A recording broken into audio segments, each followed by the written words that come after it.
what is up, everybody? Ross Cessna from Spiritual Phoenix Studios. We're going to do a get out of debt spread today. And one of the things that I want to say is there's more than financial debt. And I think that that's important to understand. You can be indebted to a lot of stuff. But anyhow, not all debt is bad. Borrowing for a home or education makes financial sense if you do not overborrow and can afford to make monthly payments, right? And there actually is a whole lot of financial abundance generating systems that use debt as leverage. You just have to be smart about it. Anyhow, in 1835 on this day, President Andrew Jackson rose to make an announcement few presidents have had the honor of making. And he said, "Gentlemen, the national debt was paid."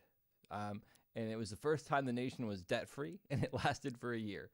And the summation of this spread is being debt-free releases anxiety, allows you to save, and gives you the freedom to choose what you spend money on. Today's spread uses this auspicious day to begin a dialogue with yourself about your debt situation. So before we begin, imagine yourself debt-free. Take a deep breath in through your nose, out through your mouth, and know that you build confidence and stability with each kind of card that we look at here, right? So first off, what is the core reason that you got into debt? Let me switch camera views. That might be helpful, right? The death card comes up. This is about transformation or change. And honestly, I think a lot of people get into debt for this. The way that I'm going to take this is they're trying to change or transform how they feel by buying external things. I know that a lot of us have probably spent money or gone on like Amazon sprees, pointing at myself with this one too, over the course of the whole coronavirus thing, just as a way of like kind of making ourselves feel good, because there's like a whole dopamine rush. So sometimes we just buy shit we don't need to make ourselves feel good. And that's kind of the energy that I get from that, right? And also the death mindset is, I would maybe tap into anxiety or fear, right? Because our whole culture of buying things is based upon fear, like lack, looking for solutions, thinking that you need this to do whatever. So yeah, those are the things that come up.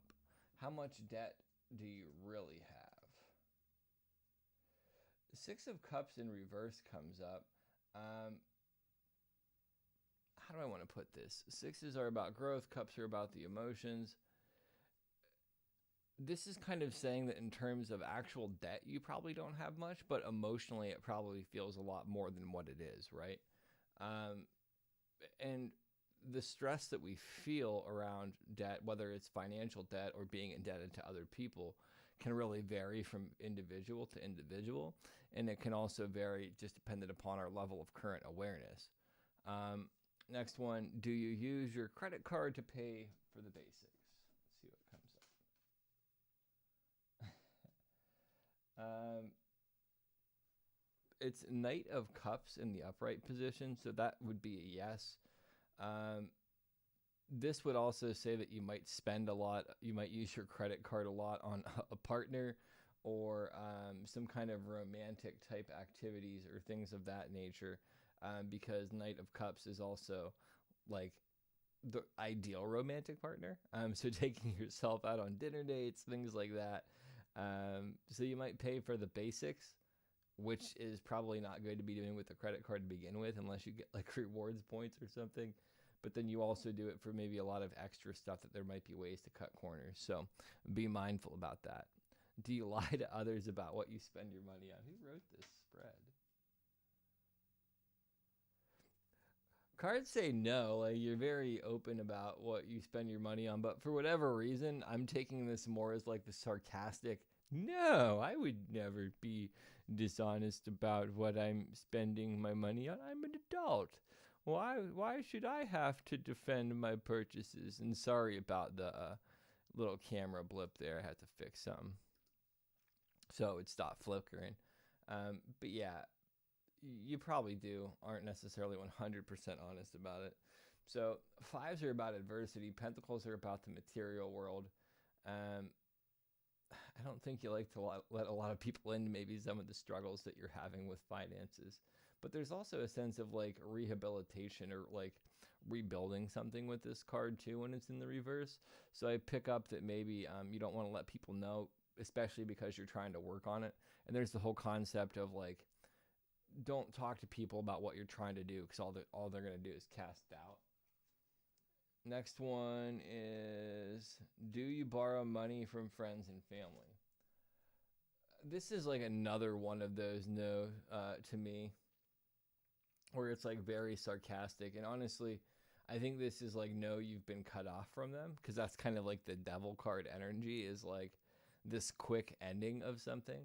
Um, you're probably cut off from that situation, or there's probably a sense of maybe not people wanting to let you in. And if this doesn't resonate with you, it's probably not for you. It might only be for one or two people that need to hear this, but hey, I'm just doing this for the hell of it, right? So, next one that comes up. I did that wrong. No, I didn't. Yes, I did. Okay, so this one was, do you buy things you don't have cash for? And that was definitely a no. Um, do you lie to others about what you spend your money on? That was more of the sarcastic no there. Okay, that's where I got mixed up. Do you borrow money from friends and family? This one actually does say no. And it would be King of Swords. And it's like, again, I think it's that they've cut you off still. Like, that energy still comes up. So I guess I was spot on. I just missed one of the other questions. Can you stop going over the amount you have budgeted for yourself? Yes. And literally, you got King of Pentacles. This is about having self-discipline and self-control, right? You just have to apply yourself better. Can you honestly start tracking your spending? This 20 comes up, Judgment card in reverse. The Judgment card in reverse is about misinterpretation, and it's kind of saying you're misunderstanding the thing. It's one of the things about this book that I don't like, is a lot of their questions aren't necessarily written from like a spiritual perspective. And to me, can you honestly start tracking your spending? Hold on one second. Renji, come. I don't know what she's barking at. Renji, come.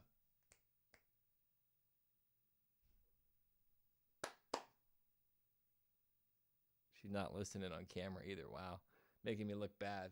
Renji. Anyhow. Can you create a financial approach that will work? Oh, here she comes now. You little shit. Yes is what comes up. You have Ace of Swords. Ace of Swords is all about power and victory. It's just about focusing, and any ace is positive in the reading as a whole as well. So it kind of illuminates everything else. And what is the result of implementing your plan? You have Queen of Cups comes up. This is just about compassion and intimacy. And once you have control of your finances, energetically, you're free to do a whole lot more. So it honestly should be a priority, right? And with all of that said and done, if this reading was helpful, drop a like, leave a comment. And one other thing, I am hosting a free online metaphysical meetup on Sunday evenings at 6 p.m. Eastern Standard Time. You're more than welcome to come. There should be information in the description. Check it out. Just go to the link and sign up to the event if you want to go. 100% free, and it will be weekly. So thank you so much. Talk to you soon. Peace.